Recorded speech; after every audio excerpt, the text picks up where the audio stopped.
विवाह तो हो गया, लेकिन क्या दो लोग सच में एक हो सकते हैं? दुनिया को लगता है कि पति और पत्नी दो अलग शरीर हैं, लेकिन महादेव ने इस भ्रम को तोड़ दिया। उन्होंने दुनिया को दिखाया कि शक्ति के बिना शिव शव है और शिव के बिना शक्ति अधूरी है। आज हम देखेंगे उस अद्भुत घटना को जब एक भक्त के अहंकार को मिटाने के लिए महादेव ने अपना आधा शरीर माता पार्वती को दे दिया और बन गए अर्धनारीश्वर। विवाह के उत्सव के बाद अब विदाई की घड़ी आ गई थी। रानी मैना अपनी बेटी को गले लगाकर फूट फूट कर रो रही थी। उन्हें चिंता थी कि उनकी कोमल बेटी कैलाश के बर्फीले तूफानों में कैसे रहेगी।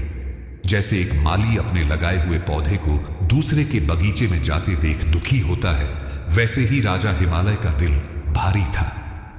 पार्वती ने मुस्कुराते हुए माता पिता के आंसू पोंछे और कहा, मैं कहीं दूर नहीं जा रही, मैं तो अपने असली घर जा रही हूं। बारात अब वापस कैलाश की ओर लौट रही थी, लेकिन इस बार बैल पर शिव अकेले नहीं थे, उनके साथ जगदम्बा बैठी थी। रास्ते में ठंडी हवाएं चल रही थीं, लेकिन शिव के सानिध्य में पार्वती को वो हवाएं भी सुखद लग रही थीं। यह यात्रा एक राजकुमारी की नहीं, बल्कि एक गृहलक्ष्मी की थी। गण बहुत खुश थे कि उन्हें माता मिल गई है। वे रास्तों के कांटों को हटाते हुए चल रहे थे ताकि माता को कष्ट ना हो। जब वे कैलाश पहुंचे तो वहां कोई स्वर्ण महल नहीं था, वहां केवल पत्थर, बर्फ और खुला आसमान था। शिवजी ने पार्वती की ओर देखा। शायद वे सोच रहे थे कि राजकुमारी को यह सब अजीब लगेगा, लेकिन पार्वती ने कैलाश की भूमि को प्रणाम किया। उन्होंने कहा, जहां प्रभु हैं वही मेरा बैकुंठ है। जैसे मछली को सोने का कटोरा नहीं, बस पानी चाहिए होता है, वैसे ही भक्त को महल नहीं, भगवान का साथ चाहिए होता है। तभी वहां एक करुण दृश्य उपस्थित हुआ। कामदेव की पत्नी रति, जो अभी तक विधवा का जीवन जी रही थी, शिव और पार्वती के चरणों में गिर पड़ी।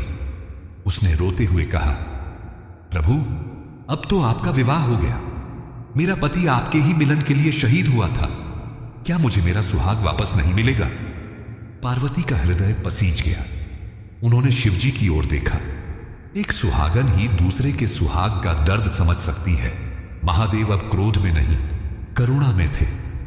उन्होंने रति से कहा, देवी, जो भस्म हो गया वो शरीर वापस नहीं आ सकता, लेकिन मैं वरदान देता हूं कि द्वापर युग में जब मैं कृष्ण अवतार लूंगा, तब कामदेव मेरे पुत्र प्रद्युम्न के रूप में जन्म लेंगे और तुम्हें पुनः प्राप्त होंगे। तब तक तुम्हें प्रतीक्षा करनी होगी। रति ने शिवजी के न्याय को स्वीकार किया। पार्वती की दया से रति को जीने की नई उम्मीद मिल गई थी। समय बीतता गया। एक दिन कैलाश पर अर्षि भृंगी दर्शन के लिए आए। भृंगी अर्षि शिव के परम भक्त थे, लेकिन वे शक्ति को नहीं मानते थे। उनका मानना था कि केवल पुरुष तत्व ही श्रेष्ठ है, स्त्री नहीं। वे शिवजी की परिक्रमा करना चाहते थे, लेकिन पार्वती की नहीं, जबकि शिव और पार्वती एक साथ एक ही आसन पर बैठे थे। भृंगी ने कहा, प्रभु, मैं केवल आपकी परिक्रमा करूंगा, माता की नहीं। शिवजी ने भृंगी को समझाया कि शक्ति और मैं अलग नहीं है। जैसे सूरज और उसकी धूप को अलग नहीं किया जा सकता, जैसे फूल और उसकी खुशबू एक ही है, वैसे ही हम एक हैं। यदि तुम मेरी परिक्रमा करोगे तो शक्ति की परिक्रमा अपने आप हो जाएगी। लेकिन भृंगी नहीं माने। उन्होंने एक भौरे का रूप धारण किया और शिव पार्वती के बीच में से निकलकर केवल शिव की परिक्रमा करने की कोशिश की। अर्षि का यह भेदभाव माता पार्वती को अच्छा नहीं लगा। वे समझ गई कि इस भक्त को अद्वैत का ज्ञान देना जरूरी है। पार्वती ने शिवजी से कहा, प्रभु, यह भक्त हम दोनों में भेद कर रहा है। आज इसे दिखाना होगा कि हम दो नहीं, एक हैं। पार्वती शिवजी के शरीर से बिल्कुल सटकर बैठ गई। अब उनके बीच से निकलने की कोई जगह नहीं बची थी। लेकिन भृंगी अर्षि भी अपनी जिद के पक्के थे। वे फिर भी रास्ता ढूंढने लगे। जब भृंगी ने हार नहीं मानी, तब महादेव ने अपनी माया रची। अचानक एक दिव्य ज्योति प्रकट हुई। देखते ही देखते शिवजी का दाहिना अंग और पार्वती का बायां अंग एक दूसरे में समाने लगे। हड्डियों और मांस का विलय होने लगा। यह दृश्य इतना अद्भुत था कि वहां खड़े सभी गण और देवता अपनी सुध बुद्ध खो बैठे। यह केवल शारीरिक मिलन नहीं था, यह ब्रह्मांडीय चेतना का एक होना था। प्रकाश छठा और सामने साक्षात अर्धनारीश्वर भगवान खड़े थे।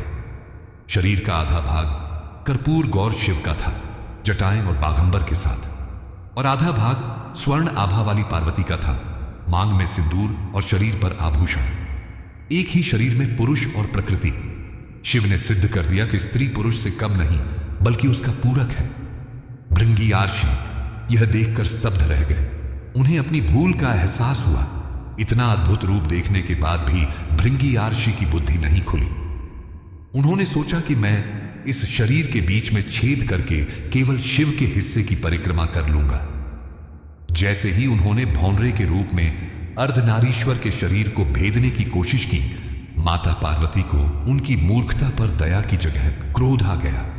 उन्होंने सोचा कि जो स्त्री शक्ति का सम्मान नहीं कर सकता, उसे स्त्री अंश यानी रक्त और मांस रखने का भी अधिकार नहीं है। माता ने अपनी शक्ति वापस खींच ली। देखते ही देखते भृंगी आर्षि के शरीर से सारा मांस और रक्त गायब हो गया। वे केवल हड्डियों का एक कंकाल बनकर जमीन पर गिर पड़े। वे खड़े भी नहीं हो पा रहे थे क्योंकि शरीर को खड़ी विधाइयां रखने के लिए शक्ति की आवश्यकता होती है। भृंगी दर्द से कराहने लगे। उन्हें समझ आ गया कि शिव अगर है तो शक्ति के बिना उनका कोई अस्तित्व नहीं है। भृंगी आर्षि ने रोते हुए कहा, हे मां, मुझे क्षमा करें, मैं अज्ञानी था। मैंने समझा था कि पुरुष ही सब कुछ है, लेकिन आज पता चला कि प्रकृति के बिना पुरुष अधूरा है, शक्ति के बिना शिव शव समान है। मेरी रक्षा करें मां। माता पार्वती तो ममता की मूरत है। अपने बच्चे को तड़िड़ ढपता देख उनका दिल पसीज गया। उन्होंने शिवजी की ओर देखा। शिवजी मुस्कुराए क्योंकि लीला का उद्देश्य पूरा हो चुका था। उधर तारकासुर का आतंक बर्दाश्त से बाहर हो चुका था। उसने सोचा कि शिव तो अब गृहस्थ बन गए हैं, वे प्रेम में डूबे हैं, उन्हें दुनिया की क्या परवाह। तारकासुर ने स्वर्ग पर पूरी तरह कब्जा कर लिया। देवताओं को गुफाओं में छुपना पड़ा। इंद्रदेव घबरा गए। उन्होंने सोचा कि यदि जल्द ही शिव पुत्र का जन्म नहीं हुआ तो असुर राज हमेशा के लिए स्थापित हो जाएगा। इंद्र ने अग्निदेव को बुलाया और कहा, हे अग्निदेव, आपको कैलाश जाना होगा। महादेव और देवी पार्वती एकांत में हैं। आपको वहां जाकर महादेव के तेज ऊर्जा को प्राप्त करना होगा, क्योंकि केवल शिव का तेज ही तारकासुर के काल को जन्म दे सकता है। अग्निदेव डर गए क्योंकि शिव के एकांत में विघ्न डालना मृत्यु को बुलावा देना था, लेकिन देवताओं की रक्षा के लिए वे तैयार हो गए। अग्निदेव ने एक कबूतर का रूप धारण किया और कैलाश की गुफा में प्रवेश किया। शिवजी सब जानते थे। उन्होंने पहचान लिया कि यह कोई पक्षी नहीं बल्कि अग्निदेव हैं। शिवजी समझ गए कि अब पुत्र जन्म का समय आ गया है। उन्होंने अपने तीसरे नेत्र की ऊर्जा और अपने तप के तेज को एक बीज के रूप में निकाला। वह ऊर्जा इतनी गर्म थी कि पूरा ब्रह्मांड जलने लगा।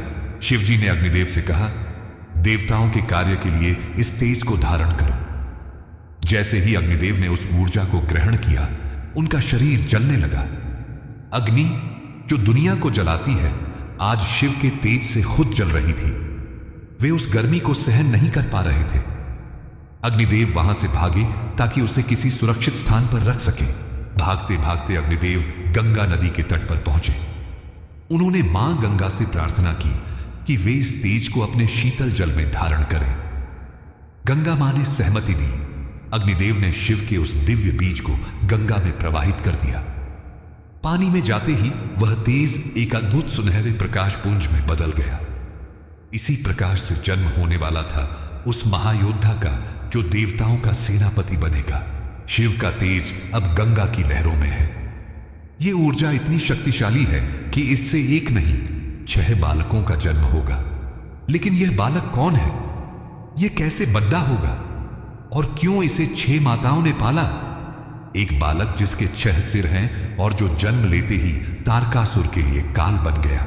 देखिए अगले रोमांचक एपिसोड में, एपिसोड 8, शिव परिवार 6 सिर वाले कार्तिकेय का जन्म और गणेश की बुद्धिमानी। अगर आपको अर्धनारीश्वर की यह कथा और भृंगी आर्षि का पाठ पसंद आया तो कमेंट में जय शिव शक्ति लिखें। वीडियो को लाइक और शेयर करना न भूलें। हर हर महादेव।